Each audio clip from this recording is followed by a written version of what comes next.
Bonsoir à tous et bienvenue en direct sur KTV. Nous sommes le mercredi 19 février et à la une de cette édition, le débrayage qui a eu lieu ce matin des agents de la direction des achats, ressources matérielles et des travaux du CHM. Ces derniers protestent contre le départ de leur directeur qui vient d'être désigné pour piloter la mise en place du Copermo. Le Copermo, c'est le comité interministériel de performance et de la modernisation de l'offre de soins. La CFDT accuse la directrice de vouloir casser le service qui fonctionne le mieux et demande à nouveau la démission de Catherine Barbezieux. Un sujet signé Paul Arthur Avit. L'ensemble des employés de la DRMT, la direction des achats, des ressources matérielles et des travaux étaient mobilisés devant leurs locaux ce matin. La raison, le départ de leur directeur Philippe Morvan au 1er mars. Aujourd'hui, c'est une journée de débrayage suite à une décision de notre direction générale en voulant sortir notre directeur de notre direction. Ce que vous voyez là, c'est un mouvement de débrayage spontané de tous les agents de la DRMT pour soutenir leur directeur et demandant que leur directeur soit intégré dans ses fonctions à la DRMT. Une décision incomprise par les employés qui considèrent que leur service fonctionne parfaitement. On a un service qui fonctionne parfaitement bien, on a des objectifs qui sont bien déterminés, on a une organisation des carrières, une organisation des services qui est parfaitement bien. Et on ne comprend pas ce changement brutal parce que le 1er mars, c'est dans 10 jours. Donc, est-ce qu'il n'y a pas un moyen à ce que le directeur revienne sur sa décision, qu'on discute, qu'il nous explique le pourquoi et le comment? Est-ce qu'il y a eu des erreurs qui ont été faites? C'est ça notre inquiétude. Et surtout, c'est que on a, dans notre service, en fait, c'est l'un des services où il y a énormément des anciens. Et pour la première fois, les anciens se sont ressentis concernés, investis dans le service. Et du coup, du jour au lendemain, on casse ça. Je pense que ça mérite quand même des explications. Des explications apportées par la directrice générale du CHM, Catherine Barbezieux, venue à la rencontre des grévistes. Elle a pu les éclaircir sur cette situation, expliquer que Philippe Morvan n'était pas licencié, mais muté pour piloter un projet d'envergure du CHM. C'est quelqu'un qui effectivement va être désigné pour piloter le plus gros dossier stratégique de l'hôpital, le Copermo. Il a toute l'expertise, il a déjà une expérience dans ce domaine-là. Et ça me paraît être la personne la plus à même de le faire compte tenu des enjeux que nous avons. Nous sommes obligés de nous mettre en configuration pour pouvoir mener à bien ce projet dans des délais très contraints. C'est une demande forte de l'ARS, bien évidemment, dans le cadre du contrat de convergence. Un plan qui permettra au centre hospitalier d'évoluer dans les meilleures conditions. Et municipal, dans votre 19h ce soir, nous prenons d'abord la direction de Bandrabois. Fardine Hamada est candidat sous l'étiquette du Parti Socialiste. Celui qui a effectué 2 mandats de maire avant 2014 compte bien retrouver la place de premier édile de la commune. Pour ce faire, il compte s'appuyer sur sa politique qu'il a menée durant 13 ans à Bandrabois. Une candidature qu'il place aujourd'hui sous le signe assumé du C'était mieux avant. Je vous propose d'écouter sa réaction lors de la matinale de Kwesi. Moi, je suis candidat et de poursuivre le travail que j'avais fait de 2001 à 2014, qui a été stoppé en 2014, parce que la commune de Bandrabois a besoin. La commune de Bandrabois, vous le savez tous, qui est une commune qui a été connue et reconnue au niveau local par rapport à sa gestion, son administration, les infrastructures qu'on avait fait à Bandrabois. On s'occupait énormément de jeunes, sans oublier qu'en 2012, Kwesi FM, il avait filmé le festival de Bandrabois. Donc c'est pour cela que mes amis et mes camarades ont souhaité que je sois le porte-parole du Parti Socialiste au niveau de la commune de Bandrabois. Et politique toujours avec les municipales. Et l'invité de la rédaction ce soir, nous accueillons Ismaïla Mdereman Saeva. Il est le président de l'intercommunalité du Sud, conseiller municipal de Chirongui et colistier de Roukia Alhaji pour les élections municipales de 2020. Bonsoir. Bonsoir M. Bellucci, bonsoir à tous les Mahorais et Mahoraises qui nous regardent et qui nous écoutent. particulièrement à Chirangui. Particulièrement mes électeurs de Chirangui. Alors, vous êtes le président de l'intercommunalité du Sud, vous avez été premier adjoint à la mairie de Chirangui et vous êtes reparti pour un nouveau mandat, en tout cas vous l'espérez, vous êtes dans cette liste de Rouki Aladji. D'abord, et c'est la question que je pose à tous les candidats, qu'est-ce qui fait la force selon vous de cette liste? Alors la force de cette liste, c'est l'effet de l'expérience. Surtout, on a une équipe qui a fait 2 mandats, 2 mandatures, qui a réalisé des prouesses sur la commune. On a fait une avancée formidable. Aujourd'hui, nous sommes, que ce soit en termes d'habitat, en termes d'infrastructures, des équipements publics, etc. Donc aujourd'hui, nous sommes rejoints par de nouveaux talents, de nouvelles compétences et on souhaiterait continuer avec une nouvelle dynamique. Alors, vous avez évoqué effectivement ces personnes qui sont issues finalement de l'équipe en place et ces personnes qui ont rejoint. Comment vous définiriez, vous l'avez expliqué, comment vous définiriez cette liste s'il fallait la qualifier en un mot? En un mot, c'est une dynamique de continuité. Parlons alors des projets. Vous avez, et c'est vrai avec Rouki Aladji et toutes les personnes qui sont venues sur ce plateau et chez nos collègues, vous avez beaucoup évoqué ce qui a été fait, mais quels sont les projets, les priorités pour l'avenir et éventuellement ce qui n'a pas forcément fonctionné et ce sur quoi il faut prioriser lors des 6 prochaines années si vous êtes réélu? Alors, juste un petit rappel, c'est que lorsque nous sommes arrivés en 2008, nous avons mis en place ce qu'on appelle un schéma de développement économique de la commune de Chirangui qui retrace tout le projet qu'on allait mettre en place dans la commune de Chirangui pour les 25 prochaines années. Donc nous avons priorisé le logement parce qu'il faut bien loger les gens, parce qu'il y avait une problématique très criante liée au logement de notre population. Donc aujourd'hui, nous avons bien avancé parce que nous avons pu créer 4 lotissements, le 5e est en démarrage. Donc le projet, c'est de continuer à produire du logement, notamment dans la ZAC de Mramadoudou. Il y aura 600 logements supplémentaires dans la commune de Chirangui. Il y a également les infrastructures. Lorsque nous sommes arrivés en 2008, nous avons trouvé les infrastructures routières en état de délabrement. Nous avons commencé à les réfectionner. Aujourd'hui, l'ensemble des routes communales sont dans un état, en très bon état. Donc nous allons continuer sur cette lancée et créer des nouvelles voiries. Nous avons aujourd'hui dans la commune de Chirangui des problèmes de circulation, notamment le matin à l'heure de pointe, à 7 heures. Il va falloir créer une voirie de contournement, peut-être avec l'aménagement de nouveaux lotissements. Nous allons essayer de remédier à cette problématique.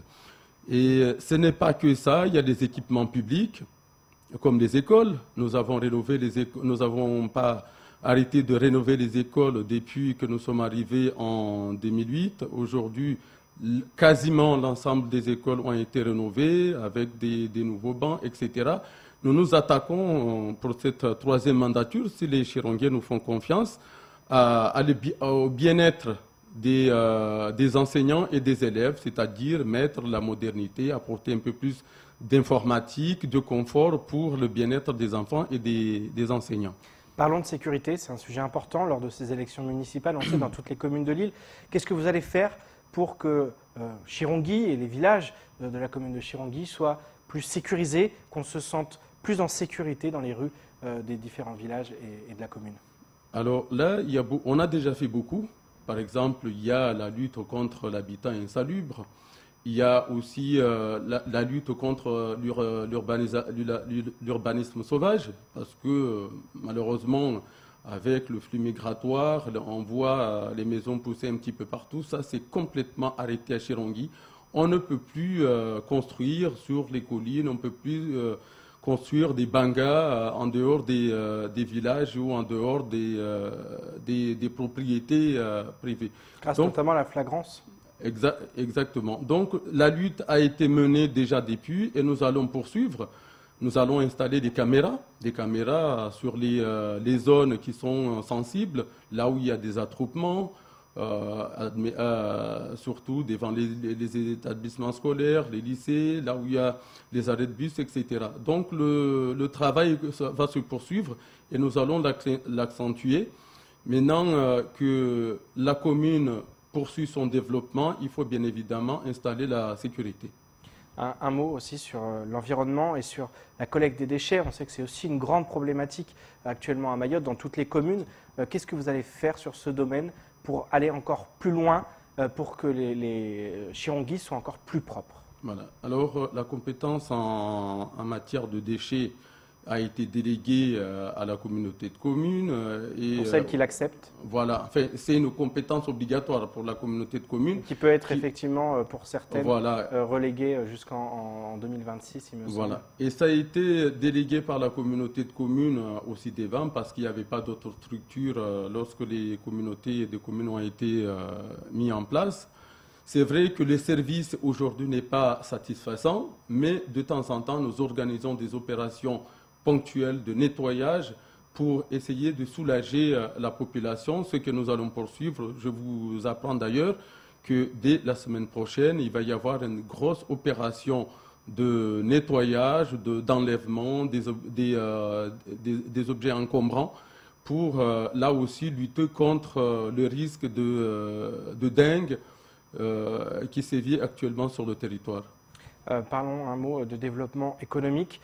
C'est aussi quelque chose d'important lors de ces élections municipales. C'est un sujet qui revient, notamment pour la jeunesse, on le sait, qui est importante et qui souvent est en manque de travail. Qu'est-ce que vous allez faire pour développer l'économie? On parle parfois de créer des pôles économiques ailleurs qu'à Mamoudzou. Qu'est-ce que vous ferez si vous êtes réélu en la matière? Alors, je suis un élu en exercice et je suis président de la communauté de communes du Sud, comme vous l'avez rappelé, dont une communauté qui est compétente en matière de développement économique. Je vous rassure tout de suite que je vous rassure que nous y avons pensé et nous avons actionné les leviers. Donc aujourd'hui, sur le sud, nous allons aménager la ZAE Malamani, une zone d'activité économique de 15 hectares qui coûtera 25 millions. Donc il y a 15 hectares, ça coûtera 20 millions, excusez-moi, j'ai tellement de chiffres en tête. Donc qui permettra d'installer des entreprises qui se retrouvent aujourd'hui sur le territoire de Mayotte et en particulier ceux qui sont au sud qui ont du mal à s'installer et pourquoi pas aux autres entreprises qui viennent d'ailleurs. Donc on a suffisamment d'espace sur 15 hectares de surface à aménager. C'est d'ailleurs sur cette même zone que nous allons accueillir la cuisine centrale, nous allons accueillir le premier méthaniseur de Mayotte avec l'abattoir territorial.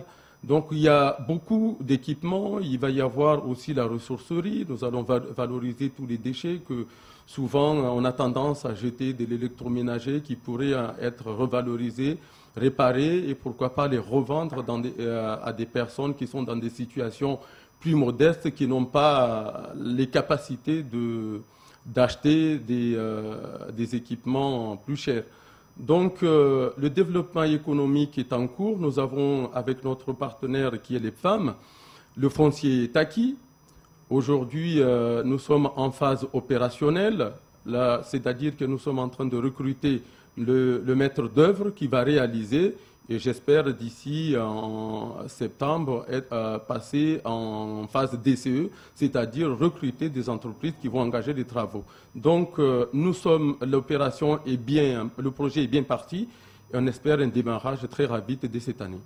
Un mot rapide, même si le sujet mériterait qu'on y passe beaucoup de temps, sur la culture. On a forcément ce pôle culturel de Chirongui qui, aujourd'hui, on imagine, fait la fierté de votre équipe municipale.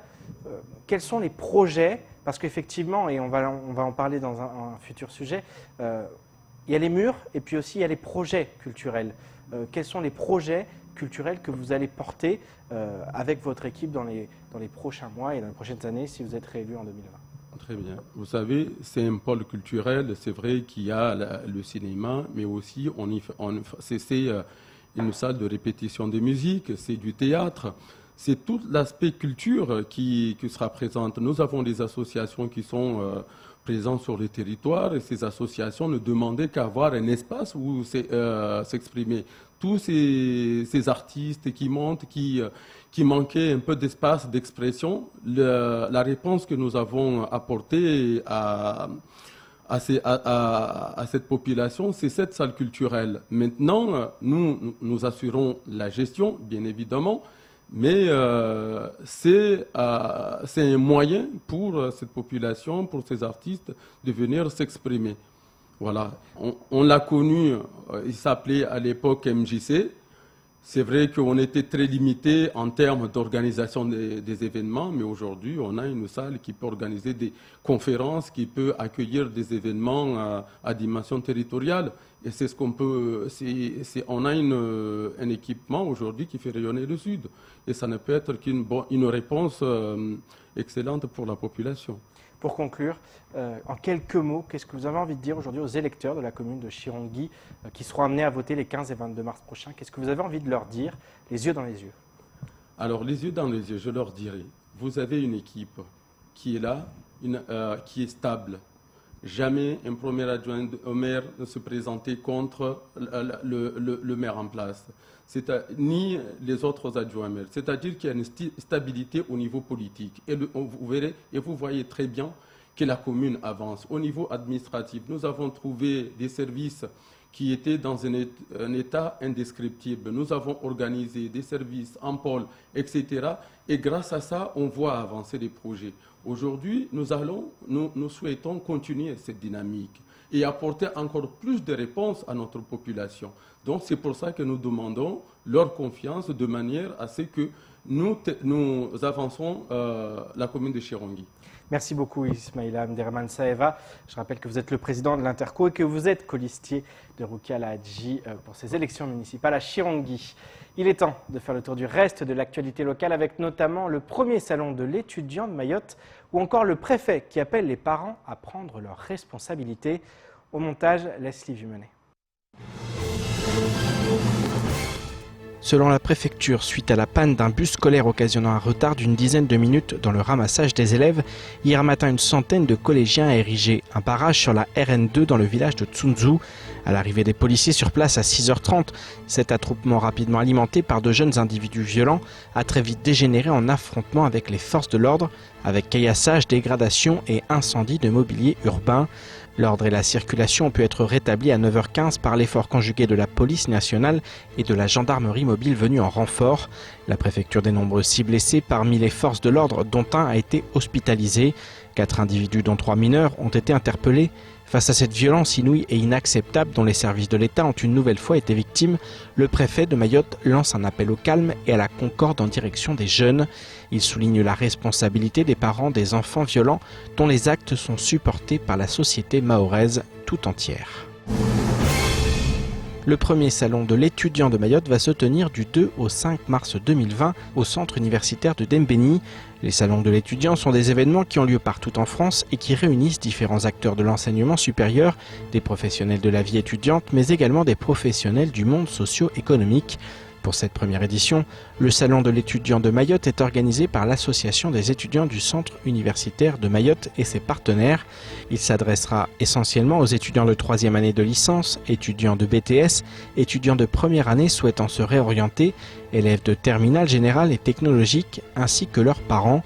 L'événement sera gratuit et ouvert à tout autre public. Pour tout renseignement complémentaire, vous pouvez contacter l'association à sde@aecum.fr ou au 07 66 69 74 14. Mayotte accueille actuellement Marie Villette, secrétaire générale au ministère de la Culture. Le collectif local Les Arts Confondus a pu longuement échanger avec la secrétaire générale, notamment pour lui montrer toute la dynamique culturelle et artistique locale. Les questions concernant l'équité pour l'accès aux droits communs du secteur de l'art et de la culture à Mayotte n'ont pas laissé insensible la secrétaire générale qui remettra un compte rendu au ministre de la Culture.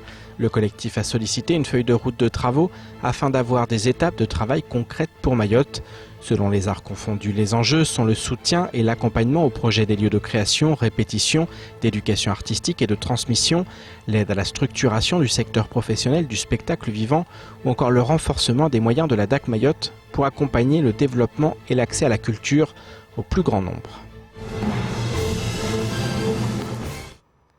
On termine cette édition avec de la culture. Comme évoqué précédemment, le collectif Les Arts Confondus est très actif afin de développer la culture au sens large. L'objectif est de tendre vers la professionnalisation des artistes en structurant le secteur. Et si les retards peuvent sembler nombreux, notamment en matière d'infrastructure, Mayotte est à bien des égards en avance. Quant au talent, ce n'est pas ce qui manque au sein du 101e département de France. Au montage, Leslie Vimenet. Si la culture est omniprésente à Mayotte, elle ne jouit pas de la considération qu'elle mérite. La venue de la secrétaire générale du ministère de la Culture représente néanmoins une preuve que peu à peu les choses évoluent dans le bon sens. Il y a quand même quelques petites avancées. Alors oui, elles sont toujours timides, elles sont pas suffisantes clairement, et c'est ce qu'on a expliqué nous depuis 2 ans et demi qu'on a engagé en fait le collectif Les Arts Confondus, notamment avec les premières rencontres professionnelles.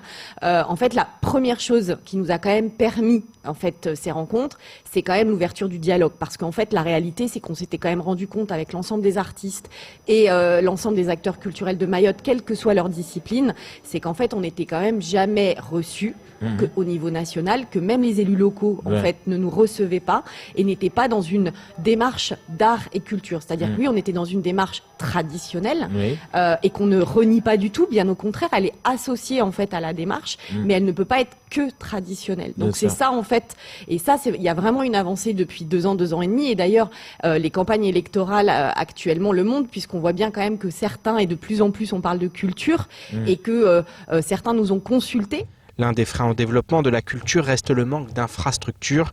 Néanmoins, pour le collectif Les Arts Confondus, au-delà des murs, ce sont les projets structurés qui doivent émerger dans les prochaines années. On a été associé à des réunions, par exemple, avec la mairie de Pamandzi sur un projet de pôle culturel, mais également depuis quasiment quelques années avec le pôle de Chirongui aussi. Il y a eu d'autres projets, et surtout de manière plus concrète, puisque là, actuellement, il y a la mairie de Chiconi qui a un projet, mais également en Petite Terre avec le Royaume des Fleurs, nous-mêmes, Hip Hop Évolution avec la mairie de Dembéni. Donc, on voit bien, Musique à Mayotte également avec Mamoudzou, mais aussi avec Petite Terre. Donc, en fait, nous, ce qu'on souhaite, surtout, c'est de ne pas reconduire en fait les erreurs du passé. Notamment, on pense beaucoup au MJC, et souvent, en fait, dans une campagne électorale, on va parler de créer effectivement une salle de concert ou un lieu. Donc, on va parler du mur de construction, mais on va parler de projet.